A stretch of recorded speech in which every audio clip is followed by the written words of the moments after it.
nome é Marcos Posse e a minha missão aqui é dar entendimento dessa proposta de metodologia, a validação cruzada. Podemos começar dizendo que estudar, aprender, memorizar não é uma coisa que nós começamos quando adulto, mas começamos ainda crianças. E o processo de aprendizado, por vezes, se mostrou difícil ou desafiador enquanto éramos crianças. Por conta de várias contribuições para entender o aprendizado, desenvolver metodologias, Piaget, Vygotsky e vários outros, nós tomamos aqui o William Glasser como uma das contribuições.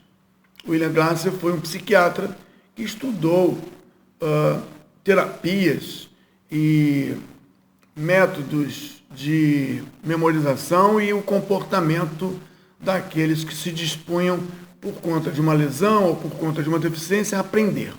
E o William disse o seguinte: nós temos várias formas de transmitir e reter o conhecimento. A transmissão, o emissor é o responsável pela qualidade, pelo resultado. O emissor é o responsável pelo sucesso da comunicação, não o receptor.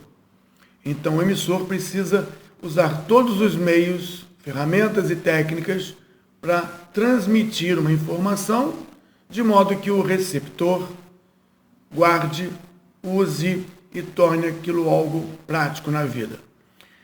Nessa pirâmide que Glasser desenvolveu, eu destaquei, com a contribuição de uma figura da internet, que nós temos 4 elementos básicos de transmissão. Uma palestra, alguém fala, outros escutam. A leitura de um material, alguém escreve, outros leem. A utilização de recursos audiovisuais, onde um produto, um vídeo, uma sonora é produzida, outros escutam e assistem. E uma demonstração prática, com elementos de transformação, uma bancada, onde alguém faz e os outros observam. Todas essas 4 formas de transmissão foram classificadas como formas passivas. E nesse desenho ilustrativo, pelo menos baseado no que o William falou, nós temos níveis de retenção. Assistir a alguma coisa é 5% de retenção. Quem lê, talvez viva a leitura com mais intensidade, retém 10%, e os números assim mostram um grau evolutivo de retenção. Imaginamos então que se nós temos uma palestra e uma leitura, subimos ao nível de 10%. Se nós temos uma palestra, uma leitura e alguns vídeos ou sonoras ou experiências, retemos 20% e assim até os 30%, caracterizando aqui uma forma passiva. Alguém faz, alguém sofre. Então, uma forma passiva, parece que o William chegou, ou alguém utilizou os estudos do William para dizer que nós chegamos a 30% da retenção daquilo que foi transmitido. Então, cabe ao emissor, ao professor, ao curso, usar pelo menos essas 4 formas de transmissão para garantir um nível de 30% de retenção. Se existir uma dinâmica, uma proposta mais completa, entramos em discussão em grupo. E parece que discussão em grupo não é um emissor, são vários, é um grupo. E parece que com essa técnica, somada a todas as outras, é claro, como base, nós temos 50% de absorção do conhecimento. Num outro nível, praticando o conhecimento, não mais discutindo, mas produzindo alguma coisa, é possível identificar, pelo menos sobre os trabalhos desenvolvidos nas técnicas de ensino, baseado no conhecimento que o William Glasser deixou como legado na psiquiatria, visto que ele faleceu em 2013, chegamos a 75%. E, por fim, no estudo produzido até o momento, se os participantes do processo de ensino passam a ensinar aos outros, significa que ele está num nível de conhecimento, a partir do conhecimento original, de 90% de retenção. Dizem que quem sabe faz, quem não sabe ensina. Parece que Glasser era meio contrário a isso. Quem sabe faz e tem uma retenção, uma garantia de entender 75%, e quem ensina potencializa esse conhecimento. Está achuriado, está circundado, pontilhado, os níveis que foram colocados aqui, não mais de forma passiva, mas agora o receptor está na forma ativa.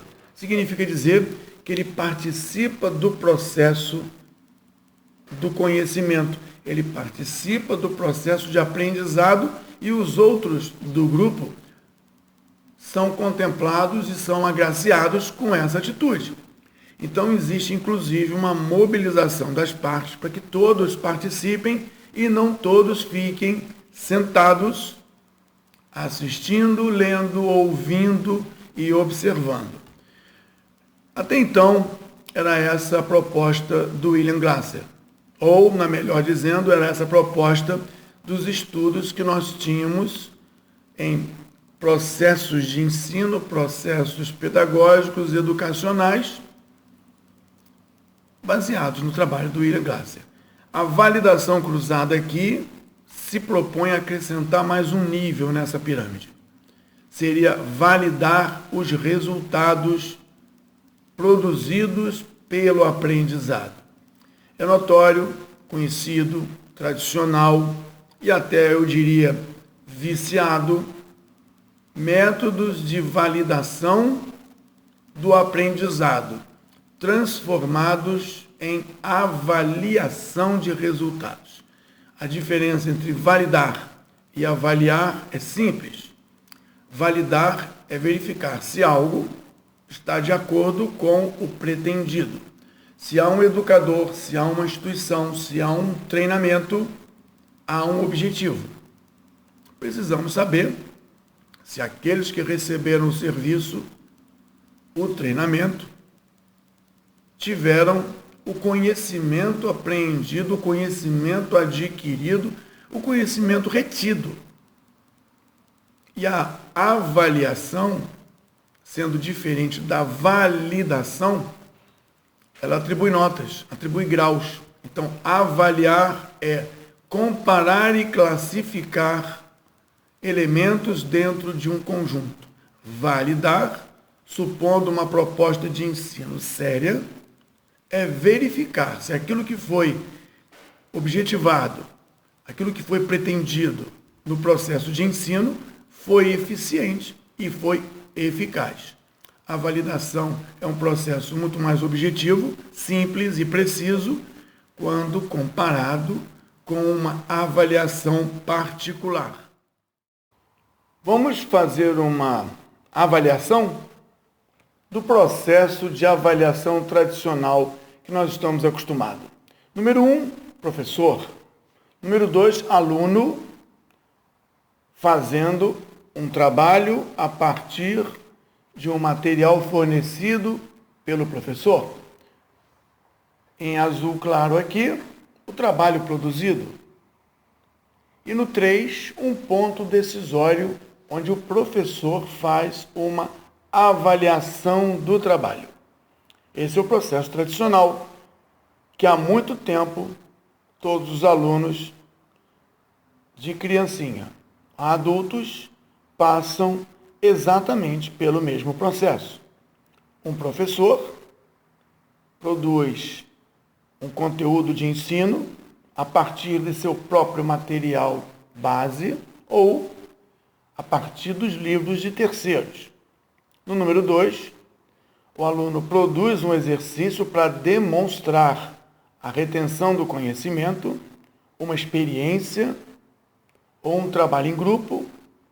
E esse trabalho, aqui, azul claro, é submetido à avaliação do professor. Então, o aluno, o professora ou o professor são os atores que nós tradicionalmente encontramos. E o desespero, porque ao ser avaliado, caímos nas possíveis condições de subjetividade do processo de avaliação. Então, se nós temos um processo contínuo de formação, aqui representado por 3 partes, ao final do primeira etapa de aprendizado, eu mostro e ganho uma nota de uma avaliação bastante criteriosa. Depois do segundo processo de aprendizado, provavelmente utilizando o conhecimento anterior, nós temos uma segunda produção, uma segunda comprovação de conhecimento que começa a ficar um pouco menos tangível, mas a nota também aparece.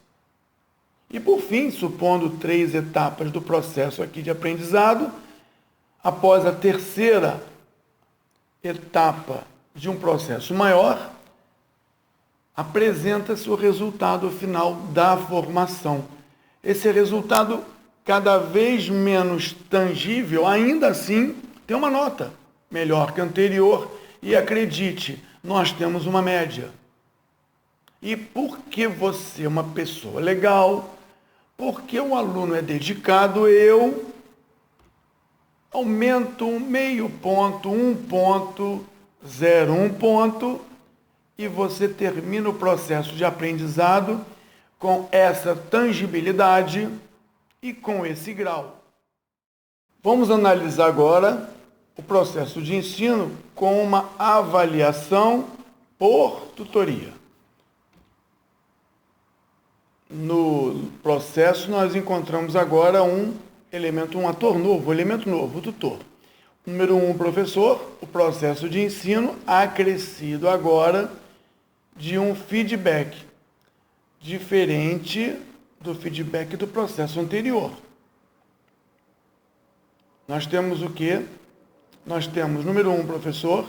Número 2, o aluno produzindo sobre um exercício, um trabalho em grupo ou individual, apresentando o trabalho a ser submetido, desta vez, a um tutor.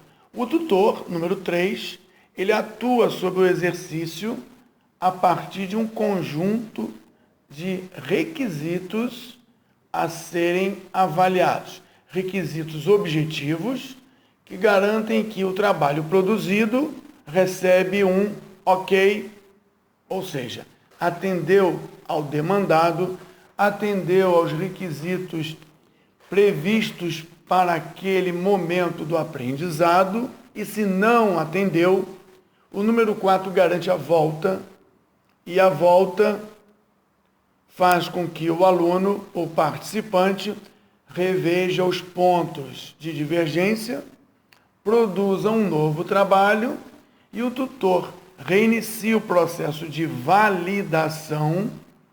O tutor é uma figura, é um ator no processo com conhecimento, com métodos didáticos e com uma individualização do processo de ensino que permite dizer, no final de tantas repetições, quantas forem necessárias, que o trabalho produzido, o resultado do aprendizado, sim, foi validado.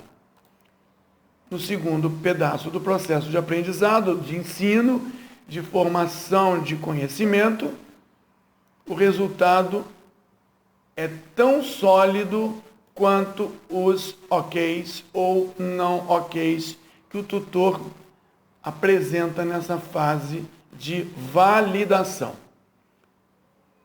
O que foi produzido está de acordo com o que se espera. Não é bonito, grande ou pequeno, ou bom, mal, ruim ou excelente. é dentro do que se espera. E as correções por conta de desvios geram essa retroalimentação, esse loop, até que esteja ok. O que sai é algo tangível, sólido, até que o terceiro processo desse conjunto de processos de aprendizado, igual ao anterior, pela participação do tutor, dê um ok. Então, não existe um aluno, um participante melhor que o outro. Existem participantes que atenderam ao objetivo proposto. E no caso de não atender ainda, o processo em questão se reinicia até que aquilo que sai seja realmente tangível, sólido e de acordo com a proposta. Não há uma nota, há uma validação. O que era para ser feito, foi feito. Na validação cruzada, nós temos algo semelhante ao processo de tutoria, em duas fases. Na fase 1, o participante, o aluno, de fato, produz um trabalho em cima de um material sólido e não em cima de apostilas ou de livros de bibliografia recomendada. Ou seja, aquela etapa em que ele prepara o trabalho e envia para avaliação, trazendo o desconforto já comentado, ele envia para avaliação. Só que na fase 2, onde existe um professor autor, um professor efetivo, alguém que criou conteúdos, guias de referências e também elaborou os requisitos necessários a serem verificados se o conhecimento foi atendido ou não, não é uma prova. São os requisitos que devem ser encontrados nos trabalhos discursivos, nos trabalhos de grupo, no material produzido e construído, e não pela resposta a múltipla escolha ou questões de correlações. Com essa base, o processo da fase 2 se inicia com 4 componentes da mesma turma sobre os requisitos que devem ser encontrados, avaliar e comentar o trabalho do colega. A princípio, reações podem acontecer, porque crítica é fácil de fazer e difícil de aceitar.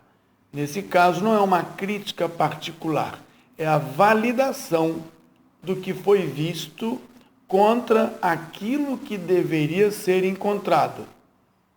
Então, essas reações iniciais normais de quem recebe uma crítica devem ser entendidas como uma validação e não como uma avaliação particular, subjetiva. Não.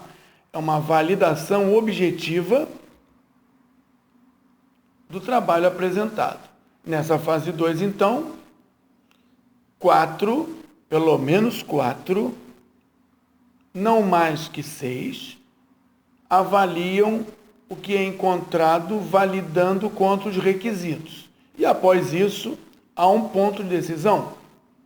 Não foram encontrados os conteúdos, os comandos, os produtos, os pontos demandados pelo exercício, pela atividade, descritos no requisito, na lista de requisitos. Então, devolve para o participante revê, refaz, de forma muito objetiva, e agora, mais uma vez, os mesmos 4 ou 5 ou 6, dentro dos mesmos requisitos, validam novamente todos os pontos e não apenas os pontos divergentes. Se o loop, a retroalimentação se esgotou, ou seja, todos os itens foram atendidos, isso lembra muito o processo de tutoria. Lembra muito o processo de ensino sério, individualizado, que analisa o resultado na forma de tutoria. E o resultado é que o trabalho validado vai refletir um reconhecimento do que sofreu a validação para aqueles que fizeram a validação. Estabelece-se confiança, estabelece-se networking, estabelece condição de igualdade no que diz respeito à validação e total desigualdade se fosse feita uma avaliação particular. Sendo assim, é bom lembrar que se 4 analisam 1, ou 5 ou 6, e esse 1 faz parte da turma, é claro que esse 1 vai avaliar 4, 5 ou 6 participantes. Aquele que é validado, valida. Aquele que é validado uma vez, através de um comitê, um grupo, ele agora participa da validação de 4 colegas.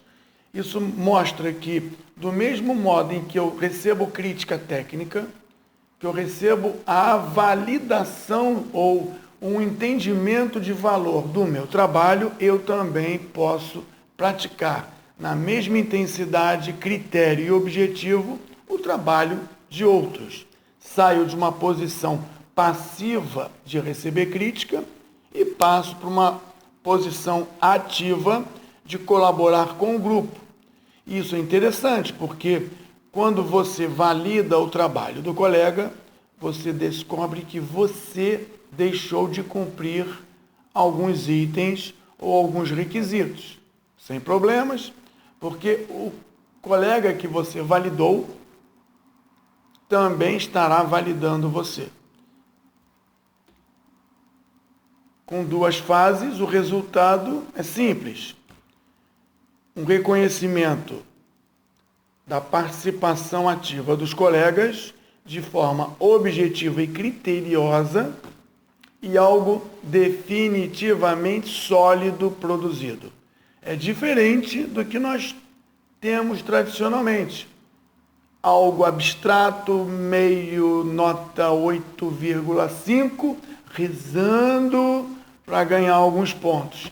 De fato, a metodologia ativa, proposta como validação cruzada, garante resultados sólidos, aderentes ao demandado nos objetivos do treinamento e também garante um comportamento ético, garante um comportamento profissional de validação e, por que não dizer, avaliação criteriosa baseado em requisitos objetivos de qualquer coisa. Validação cruzada é uma proposta nossa, implementada há 2 anos em nossos treinamentos.